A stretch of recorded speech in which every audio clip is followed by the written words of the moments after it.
We should be able to react to Rain this. early at a hands-on preview event hosted in Vegas. In case you missed it, Nightreign is the next game From Software is releasing, and according to them, it's a quote, co-op action survival game. What is it really? It's essentially Elden Ring remixed into an action roguelike for 3 players, where each run sees you fighting enemies and collecting loot in a shrinking Fortnite. Come on, you gonna get this? When the You get this, shrinks, bro? you're forced Gotta into play a it with me. nighttime boss fight. The game has you fighting Elden Ring enemies and bosses, but you'll also encounter bosses from past Dark Souls games occasionally too, like the Nameless King. If you make it to day 3, you get to fight one of the 8 Night Lord final bosses, and winning here equals a successful run. I was unfortunately not allowed to record my own footage at the event, but I was given 17 minutes It's one of those B-roll, things where it's showcasing like, a good chunk of the experience. I'm not good at Elden Ring, so like, I'm gonna have to get good.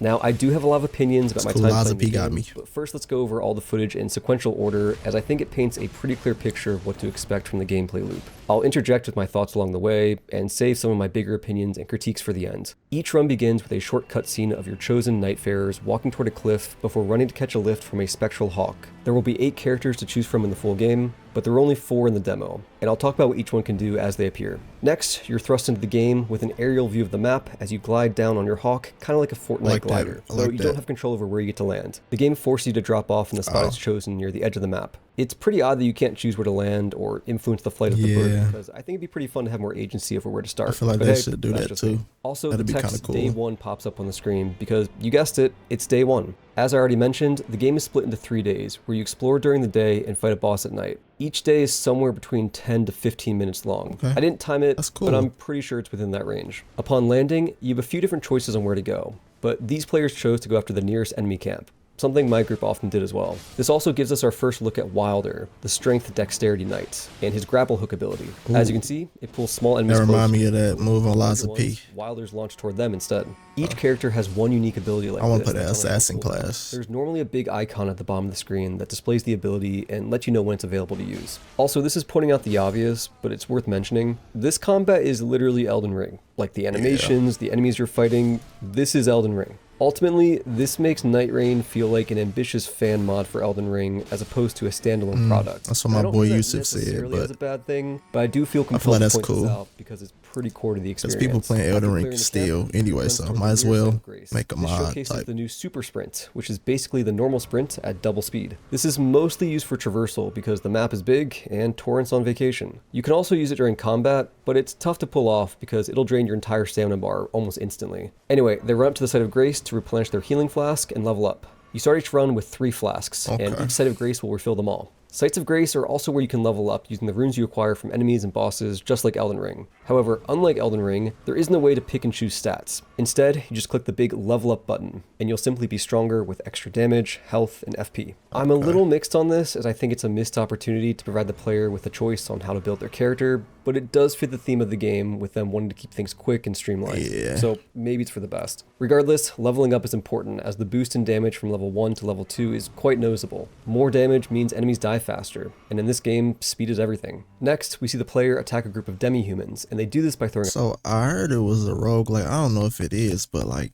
is the map gonna change? Because that would be kind of annoying, just having the same map every time. A firebomb. So yes, consumables such as firebombs are a thing in Nightreign, and you begin each run with 4 inventory slots to hold different types of consumables. You can also see that the player broke some glowing crates, which dropped additional consumables for them to pick up. Between your inventory being very limited and finding plenty of extra consumables, you're heavily encouraged to use these whenever you have a chance. After this, the group encounters a golem, and I believe it counts as a mini-boss. Mini-bosses are scattered across right now. and you will be fighting one because the boss health bar will appear at the bottom of the screen. Upon defeat, the mini-boss will drop a purple soul, and this rewards each player with the choice between 3 upgrades, ranging from a new weapon to a permanent passive boost. Examples— I hope, one thing that I do hope is you do get to pick a character, and I hope they got like DLC cosmetics. Like, I hope they don't take the character customization all the way out. But if they do, at least have like DLC outfits or something cool. of the passives I saw were a slight increase to stamina regen, or They'll a slight probably talk about that later in the reduction. video. And to be clear, all 3 players get their own reward from the 1 purple soul. This next clip showcases the new wall climbing mechanic. When you press jump while sprinting toward a wall, your character will automatically run up the wall and then mantle over the ledge. This is sick. It adds an additional layer of verticality to the map, and it can be fun figuring out how to get from point A to point Jumping B. on Elden Ring, I always Sometimes thought that would have been wall climb cold. in slightly creative ways. At the top of this church, the player finds some loot on a body and inside a box. Important to note is that all loot you find like this is classified as community loot, meaning that every member of the team can see it, but only one person can take each item. This is also our first look at the different armaments you can find. What's that Each mean? weapon and shield has a built-in Ash of War, and each spellcasting catalyst has 2 different spells. So yes, in this game, the spells you cast are attached directly to the catalyst. Each armament also comes with a built-in passive effect, such as extra damage on combo finishers, additional item discovery, or HP restoration upon attacks. These are mostly small background bonuses, but what's interesting is that each of these passive effects applies to your character even if the armament isn't actively being used. As long as it's equipped, you get the effect. This means that you always want to have 6 armaments equipped,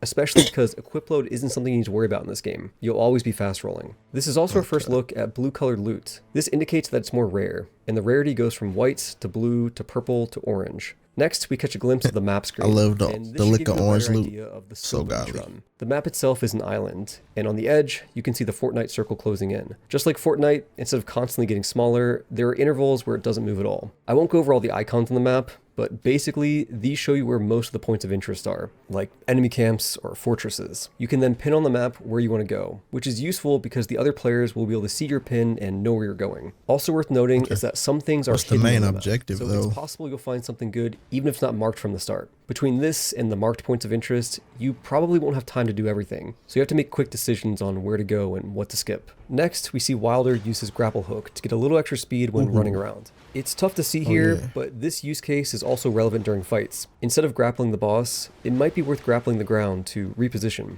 We then see Wilder take on another mini-boss, the Leonine Misbegotten, and he initiates the fight with a big fire explosion. This is Wilder's ultimate ability, so unlike the grapple hook, which is on short cooldown, it's usually a minute or two between uses of ultimate, and I believe dealing damage increases the speed it fills up. Wilder then lands a critical hit, and this is a good time to point out that some of the weapon animations have been changed. So the Greatsword moveset, for example, is a bit different. It feels a little faster and more aggressive, which is well suited for the faster pace of Nightreign. I wonder what they're gonna do to make it less repetitive. Passive ability, something each character has. Once per run, you can cheat death. The first time you get hit by an attack that would kill you, there's a flash of white followed by a quick dodge. The first time it happened, I thought it was some sort of perfect block, but no, it's Wilder surviving an attack he shouldn't have. Finally, Wilder's group shows up. But oh no, one of his teammates goes down. So in Nightreign, instead of dying immediately, you enter a down state where you can crawl around. Not to keep bringing up Fortnite, but it's like Fortnite. However, unlike Fortnite, to revive your teammate, you actually want to attack them. After dealing enough damage, they pop right back up. The HUD for reviving looks something like this in-game. A ring split into 3 equal sections above your ally's head. This ring represents how much damage you need to deal to bring your friend back. The first time they go down, only one section needs to be depleted, but each subsequent death adds another section, so it gets tougher and tougher to keep reviving. I think this may reset if you don't get down for a while though. You have 15 seconds to get revived, and if your friends fail to get you, you'll lose a level and respawn at the last set of grace you touched. This won't end a run, but it's still a pretty brutal punishment given how important levels are. Next, we have some footage of another Nightfarer, the Guardian. This bird person is the tank of the cast, with the most HP and a more defensive playstyle. Their active ability is a whirlwind that knocks small enemies up and staggers big enemies. They also have a special defensive stance they can enter. I want to see the assassin type character because this would be my favorite type of characters. This stance is their unique passive trait though, and not an ability on cooldown, so you can use it whenever you want. Most importantly though, they have a sick-ass dive bomb ultimate that lets them crash down for massive damage. This also showcases one of the best things about the revive mechanic. You can simultaneously hit enemies while reviving your teammates, and the dive bomb is probably the best example of why that's useful. They don't show it here, but if you keep holding down the ultimate button after landing your dive bomb, you remain crouched down with your weapon in the ground, and this provides a defensive buff to yourself and nearby allies for up to 10 seconds if you keep holding it. I also think you're immune to staggers and take heavily reduced damage while holding this stance. The next clip shows off the Fortnite circle. It takes the form of a blue ring of fire. If you find yourself outside the circle, you slowly take damage over time. Believe it or not, as much as everyone, myself included, keeps joking about the Fortnite comparisons, I think the time pressure this circle adds is one of the more compelling parts of the gameplay loop. Basically, it encourages you to play efficiently. You don't just want to clear the camp full of enemies, you want to do it fast. And then it makes the moments in between fights interesting too, because you gotta make quick decisions on where to go. I really like that jumping, because like you usually not able to jump on them Souls-like games, and that jump is cold. And pretty distinct from playing Elden Ring. Speaking of how to get places, one way to do that is by making use of slipstreams. These function pretty much identically to Spirit Springs in Elden Ring, and they allow you to super jump into the air. These were fun in Elden Ring, and they're still fun here. And it's cool how you can sometimes use them to reach the top of structures they might not have been intended for. Up ahead, the group finds a Church of America, and if you collect the item inside, it upgrades the maximum usage of your healing flask by 1. Every church like this will have this upgrade. so you can always plan ahead and stop at one. Next, the group finds a scarab to kill. This is an example of one of the many useful things you can find that might not be marked on the map. These guys always drop a talisman you can equip, and these talismans seem to function identically to how they do in Elden Ring. The passive boost they give can sometimes be substantial. We then have some more camp clearing gameplay, though these enemies are tougher than the ones at the start. This clip also gives us a better look at the Guardian's whirlwind move and how it can knock enemies up. One significant change from Elden Ring is how enemies no longer get periods of invincibility when knocked down, and this is especially useful for moves like the whirlwind attack. Kill his ass. Follow up. Also, notice how the magic swords of Carrion Phalanx appear over Wilder's head without him casting a spell. I believe this is an example of a passive upgrade he got from a mini-boss. The way this one works is that every 30 seconds or so, these swords will appear over your head. Okay, so I like the fact that the game gives you like just, like you can't have the same thing every game. It depends on what drops. So I guess that's going to be like the replayability value, especially if you already like Elden Ring. Free damage. Next, we get another grapple shot clip. I'm sitting over here commenting over this gameplay like I just do this Elden Ring Dark Souls shit, bro. I don't do this shit. I'm just getting into it. Used to break the guard of an enemy using a shield. The group then finds an underground passage leading to a treasure room, and this gives us another look at the loot system. Once again, this is community loot, and the players must share. You can also see that there are level requirements attached to weapons. Blue is level 3, purple is level 9, and orange is level 12. Remember, let me get a little team together. I gotta get good at this. One overall level. If you find a spectral tree, you can summon. This is why we gotta get good at lots of P right now. These follow set paths, and the little floating spirits show you the general direction it'll take you. You can also see the path it'll take you on the map screen. What's cool about these spectral hawks, as opposed to the ones at the start of the match, is that you're given a little control in steering them, and when you want to land, you have more freedom on where exactly you want to touch down. This is also our first look at the third character, the Duchess. She's basically the nimble rogue archetype of the group. The players also find a treasure map on a desk in this fort, and this reveals the locations of more points of interest on the map. Oh, she got a great sword. This location is literally fort height from Elden Ring. It ain't no like rogue. One-to-one copy-paste. Not every location is like this, but some of them are, and it's incredibly trippy seeing iconic areas like the Gatefront ruins dropped into this remix version of Limgrave. I'm not too bothered by this, but this is another example of ripping things straight out of Elden Ring. That's not no rogue, bro. That's not no rogue. That's no different than dude in the front. As opposed to a standalone game. Next, we get some proper Duchess gameplay. Oh wait, there we go. Her ability, Restage. There we go. This replays the damage an enemy or boss just took over the past 2 seconds. And as you can see, it's especially impactful when it's paired with something like Wilder's ultimate. For only being on a short cooldown, this is easily the strongest ability in the game. It's also a great example of co-op synergy and interactivity that usually isn't present in other FromSoft games. This clip also shows an important change to critical hits. In Elden Ring, bosses and enemies are immune to damage from teammates for the duration of someone landing a Hopefully they add like a different type of game mode where maybe another team or 2 more teams drop in or something, and then y'all can fight or do some type of like challenge. Nightreign, see who can kill the most bosses efficiently. However, I think bosses and that. See who wins at the end. Some fun. Window, so that's not too overpowered. One last thing to note about this clip: the Duchess's passive gives her a unique quick-step Bloodborne dodge that's noticeably faster than the Hopefully other dodges. AAA niggas know what they're doing. Backflip if you dodge backwards twice. Check out this dagger moveset, by the way. This is much different than Elden Ring and way faster. Definitely a fan of this change. Oh yeah, that feels great to use. Oh yeah, that's me. That's my character right here. Her. Duchess, which applies invisibility to herself. Oh yeah, and the rest of the group. This is my obviously character. useful when sneaking up on enemies, but I also found it useful even in the middle of a boss fight because attacking doesn't seem to break stealth. But yeah, it has its uses. Finally, this we shit get to finna see be the 4th cold, character, bro. Luce, aka the Spellcaster Witch. I'm Big fan of her hyped design, for by the this. way. And I already know this is going to be Zully's main. Like any good spellcaster, the first thing she does is jump off a cliff. And this demonstrates another cool change to Nightreign. No fall damage. The group then approaches an Everjail. Yeah, fall damage is lame as fuck. Key and then use it on the nearby stone imps. This then unlocks the boss fight. Next, we get a look at the Recluse's unique ability, Magic Cocktail. And it's probably the coolest ability in the game, but it's really I really like that spellcaster too. I might So when you hit an enemy with a use the spell, spellcaster and the rogue. The 4 elements are magic, fire, lightning, I like that hold. weapon. And in this clip, the enemy gets marked with magic. Then, when you use her ability, it sucks out the elemental mark. In addition to restoring FP, this also fills in one of the 3 circles on the ability icon with the element you just sucked up. You repeat this 2 more times until all 3 circles are filled up, at which point using it a 4th time will expend the elemental icons and cast a special spell. Now here's the crazy part. The magic cocktail spell is unique and depends on the combination of elements you absorbed. So like magic, magic, magic is different than magic, magic, fire is different than magic, fire, lightning. Since there are 4 different elements, this results in 14 different potential spells you can cast baked into just one ability. And you kind of have to remember them because they have different ranges and uses. Hell, some of them don't even deal damage. Fire Holy, for example, creates a healing aura for yourself and nearby teammates. But the fun doesn't end there. Not only can you suck elemental marks out of spells you cast, you can also suck them out of elemental damage your teammates deal. For example, here Wilder uses a fire attack on the boss. So this applies. Each character got 2 weapons. That's the called fire mark, and the recluse is able to suck the fire you right just pick out. whatever weapon you want. The damage your teammates take also counts. So if a teammate gets hit by a fire attack, you can lock onto them. Damn, it's making me want to try out the original Elden Ring, but I'm not buying that shit for no full price. The Recluse also has a pretty useful ultimate. It's called Song of the Blood Soul, and it marks all Man, nearby I just spent $85 on that wing store HP and FP, and your teammates can hit them too for the same effect. Lastly, the Recluse has a unique dodge animation where she floats around. I like how elegant it is, and I feel like it perfectly fits her design. Next up, we see the group running through some mines, and shout out to FromSoft for sending us all this hand-picked footage, yet leaving in a T-posing miner. No hate, genuinely funny that slipped through. Anyway, yeah. You can find mines like this during runs, but when I was playing, I felt like these were too out of the way to be worth it given the time pressure. Plus, I didn't find anything super useful inside. Maybe they'll change though, or maybe I missed something. We then get a look at a camp full of flame chariots. When I was playing with my group, we made the mistake of heading to this camp at the very start. This is not a level 1 area. These guys are tough. If only there was a way to reach the weak spot on the top of their head. Oh wait, yeah, climbing ability to jump up and hit it for free. I wish I was aware of this during my play session, but hey, now we both know. Next, we see the group take on a dragon boss fight. Not much to say here, as we've seen most of this stuff already,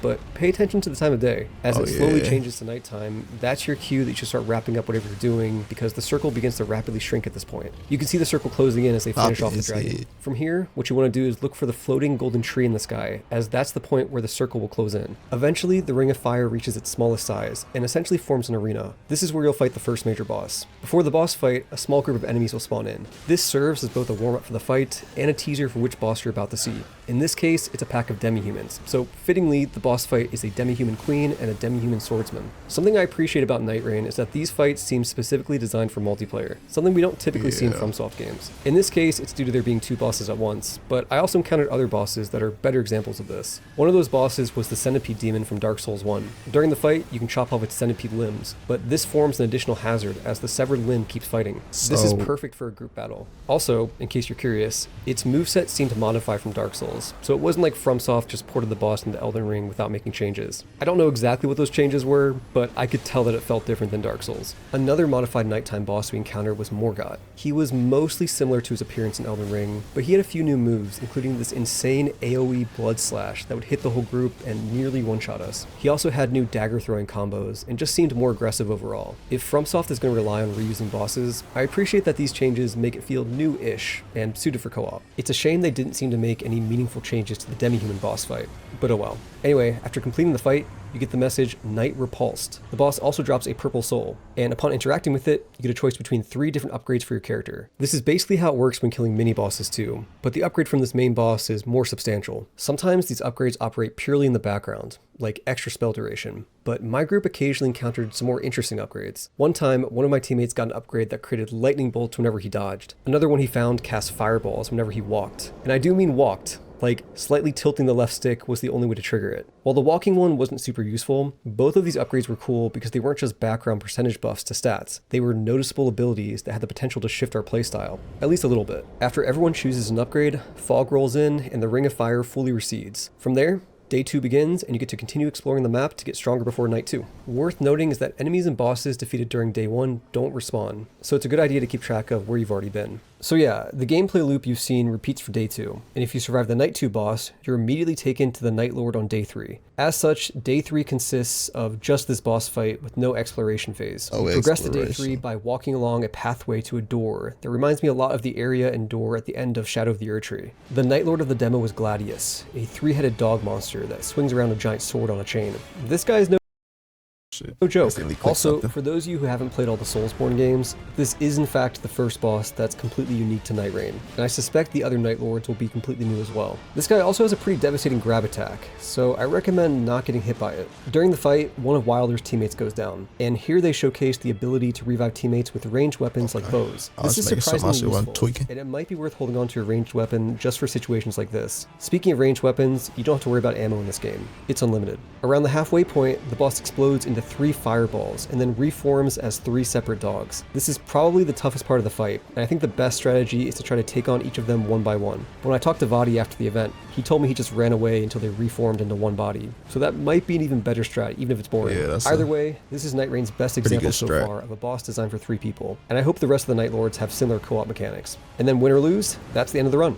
Okay, that's all the footage I got, but there are still a few things they didn't include footage of that I think are worth mentioning. First, you can find spectral merchants across the map. Merchants sell a variety of consumables and weapons, but given how important leveling is, we often didn't have enough runes to spare. Like, for example, they would sometimes sell a legendary weapon for 40,000 runes, which for this game is quite a bit. They also seem to always sell a pouch that gives you 1 extra consumable slot for the rest of the run. Next to each merchant is an anvil, which you can use to upgrade your weapons. To upgrade a weapon, you need to find a smithing stone of the corresponding rarity, and then upon using it, it levels up your weapon to the next tier. So for example, a blue weapon would turn into a purple weapon. This also means that it's technically possible to level up a white weapon all the way to orange. I don't think the weapon itself changes during this upgrade process, aside from just getting extra damage. Also worth noting is that non-combat consumables like smithing stones or stone sword keys take up inventory space, so they might get in the way of all those fire bombs you want to carry. When exploring, you can find plants like roa fruit scattered around sometimes. In Elden Ring, this is a crafting material, but that's not a thing in Nightreign, so instead they just restore a bit of health right when you pick them up. There are similar blue plants that restore FP too. There are also mage towers just like Elden Ring. You know, the ones with the little puzzles where you gotta find the spectral turtles? Those are here too. Though when we found one, we kind of just hit the statue at the front and it opened up immediately. So it's unclear to me if there's more to unlocking them in the full game. But yeah,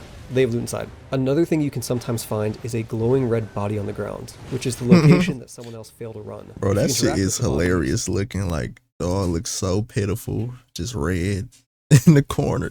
Loot pops out, and I assume it corresponds with whatever weapons they had at the time they died. Sometimes you'll come across weird hazards during your runs. One time, my group found a big purple bubble floating across the sky. When we approached it, a swarm of giant ants poured out. I don't totally remember how this played out, but I think we got a mini boss reward after defeating them. You can also get invaded by bosses sometimes. This sadly didn't happen to my group, but I was talking with the others who had Margit invade them out of nowhere. What's cool about this is that can happen at inconvenient times, like when you're fighting a big group of enemies or another boss. Do you deal with it? Do you run away? Do you reposition to a better location? All of these are interesting questions that result in some fun emergent gameplay. Stuff like this has the potential to be the defining moment of a run, where things go off the rails in a fun and memorable way. In theory, this is one of my favorite features in the whole game. I could be wrong, but I don't think there's a maximum range for receiving runes from killed enemies. You can see an example of this in the first clip of the Duchess, where she receives runes from her teammates killing enemies all the way over at the fort. This is interesting to me because it leaves the door open for strategies where you might want to split up. Like, imagine splitting up and clearing 3 camps at the same time. That might be faster than doing it together. However, one reason not to do this is because of how shared rewards for mini-bosses work. Killing a mini-boss gives each player their own reward, but only if they approach the purple soul that it leaves behind. We also found a reinforced chest, which functioned in a similar way and let each player claim a reward from it separately.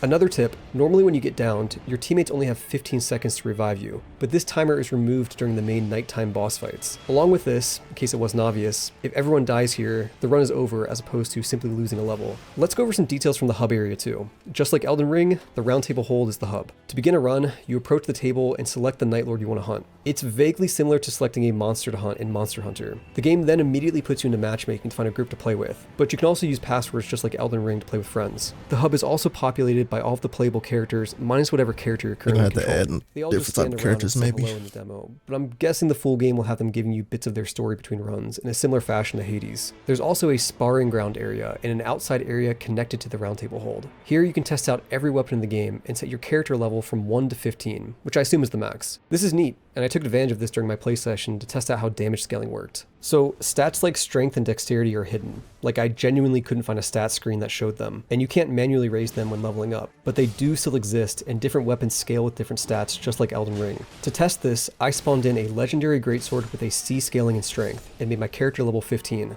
On Wilder, the strength dex guy, a two-handed light attack dealt 348 damage. On the Recluse, the intelligence character, it only dealt 191. The Duchess also dealt 191, and the Guardian dealt 299. So what this means is that even though you're free to use any weapon you find during a run, you still probably want to stick to your character's archetype, or else you'll have to deal with a damage penalty. I have mixed feelings about this, and at the very least I don't think it should be so hidden, but it is important to know so that you can be more effective during a run. The last main component of the hub is the relic altar. Here you can equip relics between runs, and each of these gives you some sort of bonus or new ability. You can equip up to 3 per character, but they're color coded, and the relic slots are color coded too. For example, one character might have 2 red slots and 1 blue slot, and that means you're only allowed to equip 2 red relics and 1 blue relic. I believe there's 3 or 4 different relic colors. What do these relics do? Well, a lot of them are sort of boring stat bonuses, like +4 strength, or extra damage with X weapon. But a few of them are actually interesting, as they can change up how you play. My favorite was the relic that enables group healing whenever you drink from your flask. This is straight out of the Elden Ring Reforged mod I played last year. I loved it then, and I love it now because it adds another layer of interactivity and synergy between players, where you're paying attention to their positioning and their health in a way that you might not have otherwise. Another fun one that's kind of similar was a relic that gave the effects of consumables you use to all nearby allies. One clutch use of this was using a gold pickled foulfoot right before we killed the boss, so that all 3 of us got extra runes. Some relics are character specific, such as the one that gives Wilder a combo attack he can use after his grapple shot that also sets his weapon on fire. Big fan of that one too. So yeah, I only got to see a few relics, but if the full game includes more of these impactful and gameplay defining cool ones, and less of the +7% to fingernail growth rate ones, I'm on board. That's about all I found in the hub, but I believe they gave hints that there would be more NPCs in the full game, such as a shop where you can buy and sell relics using a special currency earned after each run. And they also said something about being able to unlock skins for each character, which I assume are just cosmetic. Okay, that about does it for details on the content of the game. So let's talk a bit about the preview event itself that I attended in Vegas. So the event was unfortunately a shit show in which people were constantly disconnecting due to network issues. Like, truly, it was a disaster that almost stopped us from playing at all. Basically, we got split into groups of 3 and sent to tables where there would be 3 PS5s at each table. Then, like clockwork, every 5 to 15 minutes, at least one person in each group would get booted from the game with no way to reconnect. From there, we'd be forced to either restart completely or push on with only 2 people while the game kept the same difficulty intended for 3. Every single person who attended this event experienced these issues, so I'll be curious to see how other attendees discuss this. How the fuck did they mess that up? Jr. and Ouroboros, and of the many runs we attempted, we didn't get through a single one without disconnect. We also experienced a couple desyncs where enemies would be invisible for one player while appearing normal for the other, though these only occurred after a disconnect, so it might be a non-issue under normal gameplay conditions. Despite these tech issues, I do feel like we saw pretty much everything in the demo, and we did make it to the end. So I'm doing my best to evaluate the game independently of these disconnects, and giving FromSoft the benefit of the doubt that the actual game won't have these issues. The leading theory is that the event space Wi-Fi was just kind of fucked with every devices being every detail you could ever imagine. As the European Bandai event didn't have these issues. Regardless, I'm telling you this because I think it's important context that this is how I first experienced the game, and it's a shame I'm forced to relay my experience to you through the lens of a scuffed event. Quite frankly, I think US Bandai messed up badly, and I'd be kind of pissed if I was FromSoft. Aside from that though, I did have fun. And while I think most people would have fun if they were in my shoes and got to play a co-op game with Lobos and Oro, I do think FromSoft has something here if I was able to find the fun even in the worst of circumstances. Ultimately, I think this game will be a commercial success. The fun is there and it has Elden Ring's branding. Obviously, it won't reach anywhere near Elden Ring's success, but it doesn't have to because my guess is that it only cost a fraction of Elden Ring's budget to develop. And of course it did. 90% of this game is just Elden Ring, and like I mentioned earlier, it feels more like an ambitious fan mod than a standalone product. On that note, I think it's worth addressing the discourse surrounding this game. When Nightreign was first announced, there was naturally a lot of excitement, but there was also by far the most cynicism I've seen directed at a FromSoft project. And like, I obviously get it. The game is built out of recycled content from Elden Ring. You have bosses from past Souls games. People just be complaining about any fucking thing, bro. Is calling it a quote survival game. That's all going to make people imagine something akin to Metal Gear Survive or Resident Evil Reverse, games that bastardize the IP. Maybe I just don't care that much about games like that, but like, what do people be complaining about? market trend. It's a cash grab, it's publisher mandated, Miyazaki sold out. There were quite a few comments expressing these sentiments, and I'm sure some comments on this video I understand, say the them same anime thing. games be Again, shitty. I do get it. These claims aren't get coming it. from nowhere, and there is of course reason to be skeptical. Now, even though I understand all of this, I'm not quite that cynical. Basically, I can appreciate that FromSoft wants to make a weird spin-off game on a smaller budget while giving someone who's been at the company since Dark Souls 1, Junya Ishizaki, the chance at directing their own game. This is a practice that is pretty uncommon for AAA studios, and I think it's a shame because it leaves the industry with less experimentation and risk-taking in general. If every game by a large developer costs at least $100 million to make, you're going to see most studios play it safe. Is Nightreign the best example of FromSoft taking a risk? No, not at all. This game will sell well on brand recognition alone. But the point still stands that small projects are a space for larger developers to try new things. And I do think Nightreign experiments with the Souls formula in interesting ways we'd never see from a mainline game. All that being said, they could do something big with this game. I even played the game. Though it wasn't coming from a place of cynicism toward the industry. It instead was coming from a place of love for the action roguelike genre and wondering if Elden Ring could fit into it.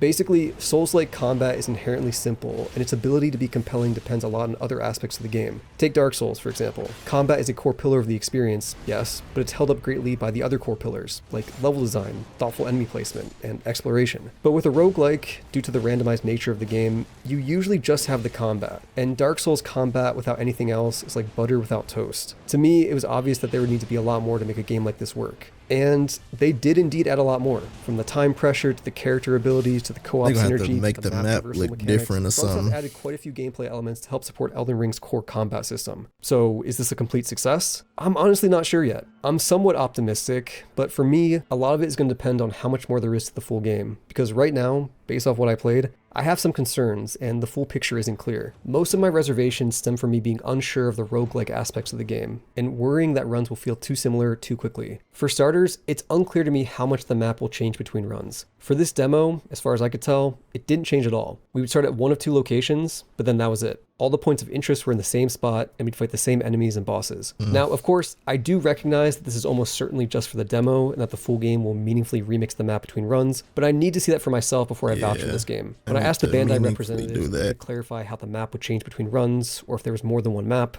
they were pretty cagey. They did talk about how swamps and volcanoes— I'm pretty sure they got something crazy like AI just doing shit, just making stuff drastically up. Change things up, and the initial reveal trailer did seem to show a bit of this off, but until I see it for myself, it's unclear how meaningful these changes will be. That being said, I'm reasonably optimistic, and if I had to guess, I think the map will change a lot based off which Night Lord you select. Because AI kinda the other concern I have is just do the a lot of variety crazy of builds things. between runs. Due to the nature of most upgrades being small passive boosts, the way you start and end each run might be a little too similar. To put it another way, you know how in a game like Hades, you get multiple gameplay defining upgrades that massively shift your build or playstyle? That part of the game is inherently less present in Nightreign. Sure, you'll find a weapon that gives plus 9% damage when two-handing, but in terms of moment-to-moment gameplay, having or not having that boost isn't going to change how you play. The same can be said about the whole leveling system. Yes, leveling up lets you deal more damage, but the way you play doesn't shift between level 1 and level 2. And as someone who's played a lot of action roguelikes, this is a notable absence. Now, to be fair, not all upgrades are like this. Stuff like the passive that gives you a lightning attack when you dodge, or the relic that gives you group healing are meaningful changes and can noticeably impact a run. So I really hope the full game has more of that. And thinking about this issue some more,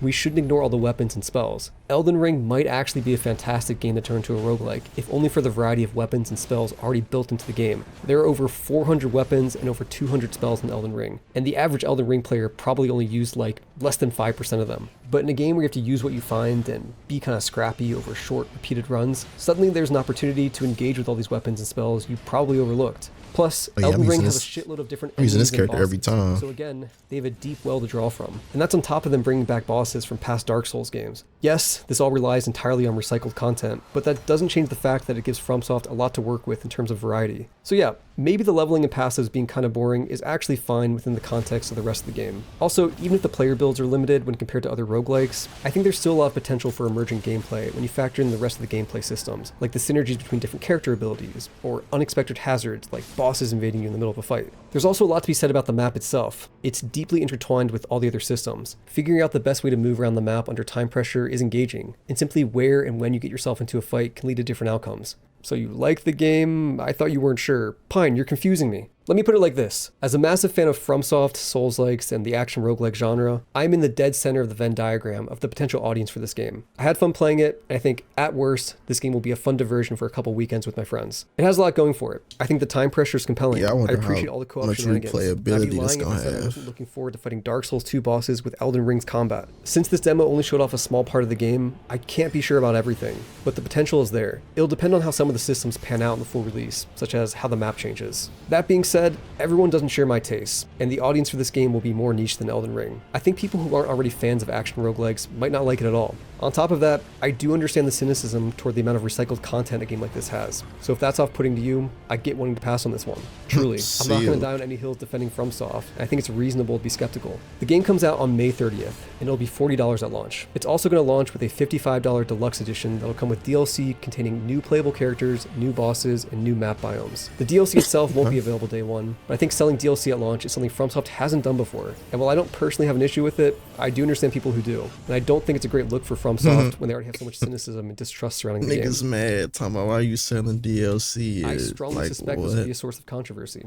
So yeah, Nightreign. It's a weird game, and I don't know how the general public is going to react to it. If I had to guess, I'd say it'll be reasonably well liked, but it's probably not going to blow anyone's mind. Like I said though, I think the worst case is like to have fun with my friends for a couple weekends. So I'm looking forward to it even with all my reservations. And I would love to have the full game surprise me in ways I won't see coming. I also think that this is the type of game that's going to be way more fun with a group of friends rather than two random people you find in matchmaking. So I suspect that'll play into people's enjoyment as well. At the very least, I think it's one to keep an eye on. And I'm extremely curious about people who never tried Elden Ring having this be their first exposure to the franchise. The concept of that is hilarious to me. Anyway, thank you very much for watching. Take it easy and look out for another video this month. Peace. Okay.